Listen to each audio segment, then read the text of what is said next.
I'm 37 now, and life looks a lot different than it did a few years ago.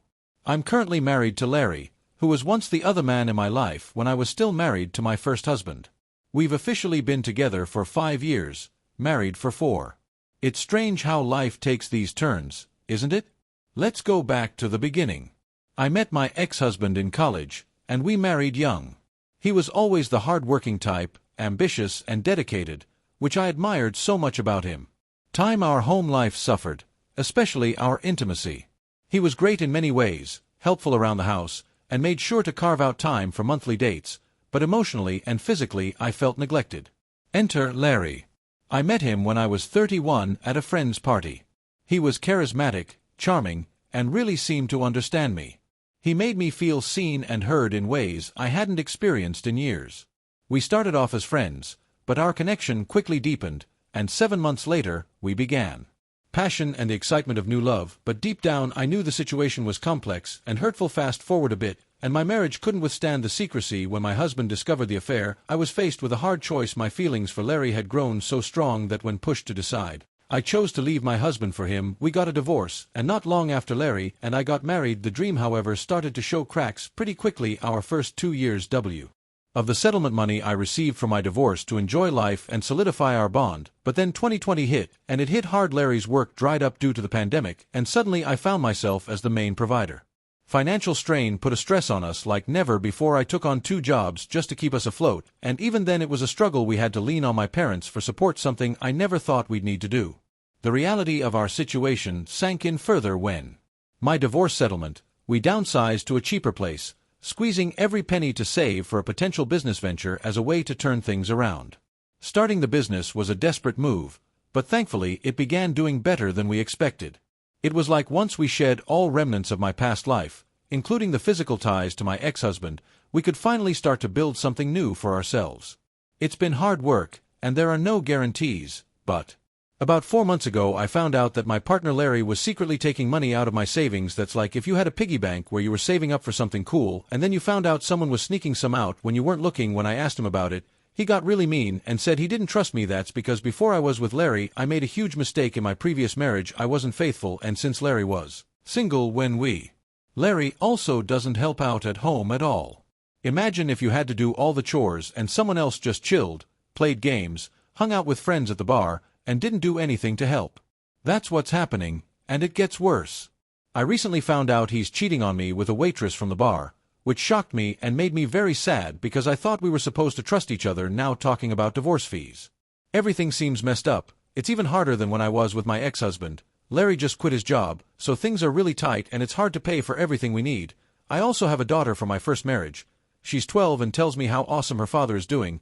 They even went on a cool trip to Venice, which makes me a little sad and jealous. I feel like maybe I didn't end things well with him. I did tell him the truth about cheating, and we split pretty house and car and to see her 5 days a month, but now I can't stop thinking about my ex. Maybe it's guilt, maybe there's still love there. Or maybe I'm just really mixed up because everything's a mess. I wonder if I should talk to him, but we only ever chat about our daughter and I haven't seen him in person for a year and a half. Part of me thinks I'm a terrible person for cheating and breaking up a good thing before, and now my life's just falling apart. A small edit: I didn't the primary custody as he realized he can't have it because he works in a very demanding job. I just wanted the house, but we came to a conclusion where he offered to give me money, car, and the house in exchange for primary custody. I feel guilty, yes, but do I want to get back to him? No, because I know it won't be the right thing to do. I destroyed him, and I am guilty enough now. He rebuilt himself. I'm proud of him. My life is in shambles, and it is because of me. I accept full responsibility.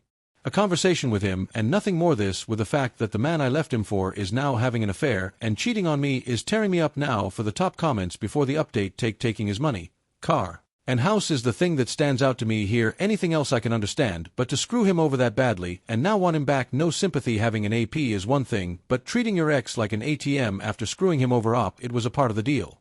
Having the job that demanded much of his time, he knew it wouldn't be happening and I would probably get primary custody of the child, which is why he offered this house, money, and car in exchange for primary custody of the daughter. He wanted this, not me. I told him over and over again, surely I don't deserve a second of his time, because I already screwed him. I know nothing I can do can change this. I just can't stop thinking about him. Comment 2: we all make mistakes at Better yourself, you should at least open up to your ex, say you are sorry, but move on after. Good luck, thanks. Comment 3. Your AP sounds like a total loser. I'm not sure why, if you left your husband, who sounds like a much better person, why you can't bring yourself to leave this much better of a man. I don't get why anyone willingly gets with a man or woman who plays video games as if it's a full-time job and does not have an actual paying full-time job. He wasn't like ambitious and a confident person. He actually gave me the attention I craved from my ex, which is why I took the leap. It turned out to be something that essentially destroyed my life, my ex's life, and my daughter's childhood as a whole. Comment 4. Maybe he was hiding these bad traits from you by being the single dependable I'll do anything for you guy. To me, he sounds toxic. You just really need to cut your losses and move on. Also, I didn't really want to get into this. And now you don't have any of those either. Your parents sound like they may be able to get you back on your feet. If I were you, I'd move in with them and stay solo for a long while. Edit. I hope that you get the help that you need to get past this from friends, family, a therapist, or even just a real talk with yourself about how this isn't a good relationship to be in. Good luck moving forward. Comment 5. I mean, nobody ever seems to say this to the man when they end up. Moral outcry. Regardless of circumstance, it's just assumed by society that a mother has more value than a father. OP already ducked X over beyond belief. This is why going legit with younger kids in the picture is so dangerous, and I hate that it's so heavily condoned in this group. It's such rash decision. OP as materialistic and narcissistic as hell. Yet if she posted prior to the divorce, this group would have egged her on and encouraged that she ruined her husband. Daughter, I still see her. I told my ex-husband I cheated on him and wanted to leave him. Do you think it was easy? He begged me to give him primary custody of our daughter. I already shattered him enough. I already destroyed him. Do you think it would have been all right if I got primary custody of our daughter while he received the cash assets and 50-50 ownership of the house? Things would have been complicated. I didn't want to mention our daughter in the post. I by both the memes and comments, and then in real life my life is in shambles. I'm working 2 jobs and basically paying Larry the money he spends on his AP. Do you think this is easy? That being said, I deserve it. I deserve all of it because of the foolish decisions I made. When reality hits you, you realize how much crap you are taking on. All the hell broke loose on me, and it's awful. I realized I destroyed my ex-husband in all ways. About the trading, I didn't trade, it was he.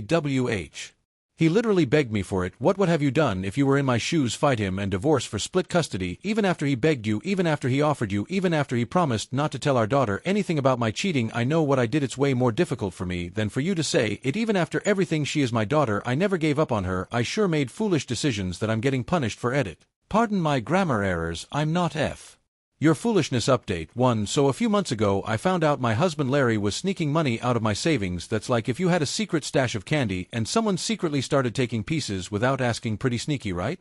I was upset, but it got even worse. Fast forward to last Thursday. I come home early from work because I wanted to surprise Larry with dinner, and guess what? I find Larry in our living room, but he's not alone. He's there with someone from high principal from the school where he used to work, and they were not just having a friendly chat. It was obvious they were way too close, sitting together on our couch like it was the most normal thing in the world. Larry saw me and wasn't even surprised. He just looked at me and said, "This is how things are now. You need to get used to it." Can you believe that? I felt like my heart stopped. I just stood there not knowing what to say or do. That night after Larry and his friend left, we sat in my kitchen and I told her everything while trying not to cry into my ice cream. Then she accidentally let it slip that a bunch of our friends knew about Larry's behavior. They thought I knew and was okay with it because, well, I had cheated in my previous marriage.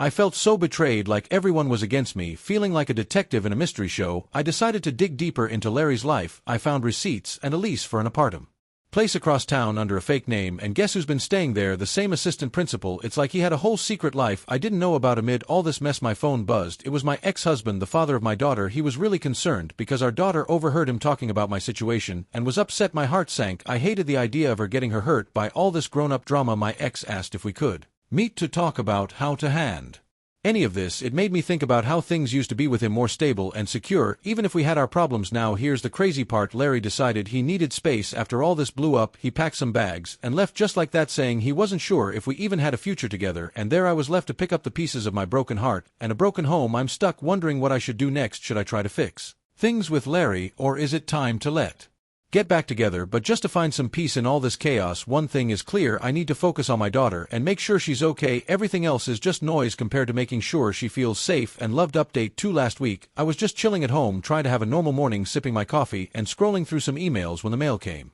I figured it was just the usual stuff, maybe some ads or the electric bill, but nope, there was this super Truthfully, good news rarely comes in fancy envelopes, so when I opened it, it was like a lightning strike, but without any of the cool thunder. The letter was from a lawyer, and not just any lawyer, but one hired by Larry, my soon-to-be ex-husband. Yes, Larry has decided it's time to divorce, which I saw coming, But here's the kicker. He wants half of everything I own, including my business and my 401k account. The ground up and my 401k is all the money I've been saving for when I'm old and gray and want to relax a bit. Reading that letter, I felt all sorts of things: angry, scared, and just really stressed. How could Larry, who used to be my partner in everything, turn around and try to take all that I've worked so hard for? It felt super unfair, like being the main character in a movie where everything starts going wrong after freaking out for a good 10 minutes. I called my sister. When things get tough, we talked for a long time, and she was super supportive, telling me that I needed to stand up for myself and not let Larry push me around. She also told me to get a good lawyer, someone who would help me keep what I've worked so hard to build. Now here's where it gets even trickier. Fighting this battle in court is going to cost a lot of money. Lawyers aren't cheap, and customers can sense these things. I'm sweating about how I'm going to pay for all this on top of all the grown-up legal stuff. I'm also a mom, and my daughter is seeing all this happen. She's only 12, but she's so wise and kind. She sees me upset and comes over to give me the biggest hugs, telling me, "Mom, it's going to be okay. You're the strongest person I know." It melts my heart. She's my little ray of sunshine, and I've made a promise to myself that, no matter how messy life, and I'm going to do whatever it takes to give her that. So what's next? Well, it looks like I'm about to step into a huge battle. I need to protect my business, my savings, and most importantly, keep my daughter's world as happy and safe as possible. It's going to be tough, but I've got my sister and my daughter cheering me on, and I'm ready to fight like never before. As it could get, but nope, life had another twist waiting for me. Feeling really down and kind of lost, I started thinking a lot about my past, especially about Mark, my first husband. He was the guy I was with before all this mess started. Things with him were pretty good at times, stable, secure, and he was really kind. After the whole disaster with Larry, I started missing those good old days with Mark. I thought maybe, just maybe, there could be a chance to fix things too. 15:08. And see Mark. Yes, I drove all the way to his house, my heart racing like crazy. I was super nervous, but felt like I had to try. When I got there, I took a deep breath and knocked on his door. When Mark opened the door, his face was a total picture of shock, like he couldn't believe I was standing there. I got all jittery and started talking really fast. "Hey Mark, I know it's been ages, and a lot has happened. I've been thinking a lot about us, about our past, and how spot right now, and I guess I just miss how good things were with you. Do you think there's any chance we could talk about it? Maybe see if there's a way to start over?" Mark looked at me like I had just turned up from another planet. He was clearly upset, and his voice got kind of loud. He said, "You think you can just show up out of nowhere and ask for a do-over after all this time, after everything you did?" I tried to explain to him how sorry I was, but he wasn't having any of. And now it was all coming out before I knew it. He said, "I think you should leave. We've both moved on, and there's nothing left to say." And just like that, he closed the door right in my face. I stood there for a moment, feeling a mix of shock, sadness, and a ton of regret. Driving back home was rough. I was crying, feeling totally alone and unsure about everything. Why did I think going to Mark would help? What made me believe he might want to revisit something we'd both left behind? My shoulders, I've got this messy divorce with Larry looming over me, trying to snatch away my business and my savings, and on top of that, I just got a major reality check from Mark, which really hurt. But here's what I realized: I can't keep looking back. I've got to face forward. Yes, I made big mistakes, but I've learned from them too. I need to focus on the here and now, especially on being the best mom I can be for my daughter. She needs me to be strong, stable, and too. So the plan: I'm going to get myself a really good lawyer, someone who can help me fight Larry in court and make sure he doesn't take everything I've worked for. I'm going to pour my heart into my business, make it stronger and better than ever, and I'm going to spend every moment I can making sure my daughter knows she's loved and protected. It's not going to be easy, and I'm sure there will be more challenges ahead, but I've got to keep fighting and pushing through because tunnel, and I'm going to reach it no matter what. Update for so where do I even begin? Just when I thought I had seen it all, life decided to throw me another sham, or maybe a couple of them. After the whole debacle with Mark shutting the door in my face, I felt pretty down in the dumps. But you know what they say, life doesn't give you a break just because you're feeling low. First things first, I had to tackle the massive problem of my pending divorce with Larry, who suddenly turned half of everything I own, my hard-earned business, and all my savings piled up in my 4,001k. It was like a nightmare where you're falling and just can't wake up. Determined not to let Larry take me down, I went on a hunt for a superhero. Well, a super lawyer, actually. I found Miss Carter, a lawyer who came with awesome reviews and a reputation for being tough as nails. The first time I met her, I spilled everything: the love, the betrayal, the sneaky financial moves by Larry and his out. Jotting down notes faster than I could talk. After I finished my long sad tale, she looked up her sharp eyes and said firmly, "We're going to fight this, and we're going to win. You're not alone." It was the first time in weeks that I felt a glimmer of hope. We planned our battle strategy, meticulously marking out every step we'd take to safeguard my business and my future, while Miss Carter was gearing up for the legal battle back at home. Things were getting pretty emotional. Her, for one day, she seemed to pick up on the stress vibes. She started doing these little things to cheer me up, like leaving cute notes on my pillow or drawing pictures of us holding hands. Super happy. It was sweet, but also heart-wrenching because she was trying to take care of me when it should have been the other way around. It made me even more determined not to let this whole mess drag me down. I had to be strong for her and for me just when I thought I had a handle on things. Opened it not expecting much, and who was there? My brother, who I hadn't seen in years because of a massive family fallout there. He was looking kind of awkward and nervous. He asked if we could talk, and we ended up sitting at the kitchen table with 2 steaming cups of coffee between us. He told me he'd heard about my situation through the family grapevine and felt it was time to put our differences aside and stick together because, according to him, families should stick together.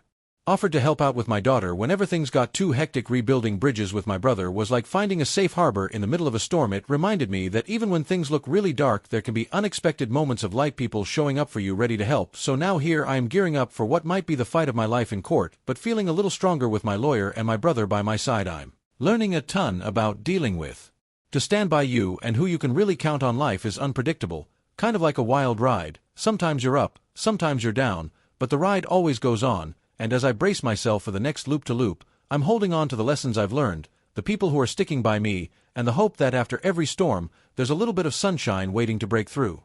Outside the courthouse, she appeared sharp, confident, and ready to take on the world. Seeing her like that made me feel a little better, like maybe we had a real shot at winning this thing. We walked into the courthouse together, the air heavy and cool. The courtroom was big and a little intimidating, with high ceilings and long echoing sounds every time someone moved or spoke. I sat down, trying to look calm, but inside my heart was racing like a marathon runner. Larry was all ready. Larry's lawyer had this slick, smooth talking vibe, kind of like those TV lawyers who can twist any story to make their client look like an angel. The judge called the room to order, and Larry's lawyer started off. He was really good at telling Larry's side of the story. He talked about how Larry had always supported me in my business, even if it wasn't with money. He painted a picture of Larry as this loving, self-sacrificing husband who just wanted what he thought was fair. Amazing, laying out all the evidence we had gathered, emails, financial records, everything showing that Larry hadn't contributed to the business and had been involved in shady stuff on the side. She spoke clearly and strongly, making it seem like we had the upper hand. But then the unexpected happened. When Larry got up to speak, he was really emotional. He talked about how lonely he felt when I was busy with my business, how he felt left behind. He even teared up a little. The waiting for the verdict was the worst part. Time seemed to slow down, and every tick of the clock was like a thud in my chest. Finally, the judge made his decision, and it was like a punch in the gut. Larry won. He was awarded half of everything, half of my business, half of my 401k, half of my world. It didn't seem fair, it didn't seem right, but it was real. Walking out of the courthouse, I felt like I was in a bad dream. Everything I'd worked so hard for, half of it was now gone. Some time to just absorb it all. My brother, who had been my rock these past few weeks, kept reminding me that this wasn't the end. You're down, but not out. He said you can rebuild, you can come back stronger. His words helped, even if they didn't fix the hurt. Now I'm looking at what's next. It's going to be a tough road trying to rebuild my finances and my business, but I've learned something important through all of this. Resilience isn't just about fighting through the good times. As I plan my next steps, I'm focused on recovery and rebuilding not only my business but also my spirit. Life threw me a curveball, but I'm learning how to swing back even harder. As I sit here typing this, a lot has changed since my last update. The dust has settled from the courtroom, and life has found a new kind of normal, but it's a normal that came with tough lessons and some. From my first marriage to mark the whirlwind and downfall with Larry to the dramatic courtroom battles, I've come to a stark realization that if you have a good thing, especially a good relationship, it's worth more than gold, and it shouldn't be taken for granted. I used to think that the grass might be greener on the other side. Larry seemed like an exciting new chapter after feeling neglected in my marriage with Mark, but that adventure turned into a nightmare, one that cost me nothing. Larry's charm was just a mask, and beneath it was a person I barely recognized. By the end, the court's decision was a hard pill to swallow. Losing half of everything to Larry felt like a cruel joke, especially after everything came to light. But it was during these dark times that I found out just how resilient I could be. My daughter with her less optimism and love, and my brother with his renewed support, showed me the true meaning of family and strength. So here's my piece. Partner, cherish them, work on your problems together, communicate, and don't let small gaps grow into gulfs that can't be bridged. I learned the hard way that the excitement of new things fades, but the deep abiding comfort of a shared history and mutual respect is rare and precious. I'm rebuilding now, my business, my life, my inner circle. It's not easy, and some days are harder than others, but I'm moving forward with a clearer understanding of what's important. I'm also giving back. Learn from my mistakes rather than repeating them. Life is a series of chapters, and while some of my chapters have been pretty turbulent, I'm working on making the next ones full of peace, growth, and happiness. Mistakes are part of the human experience, but they don't have to define us. We can learn, grow, and, most importantly, forgive ourselves and move forward.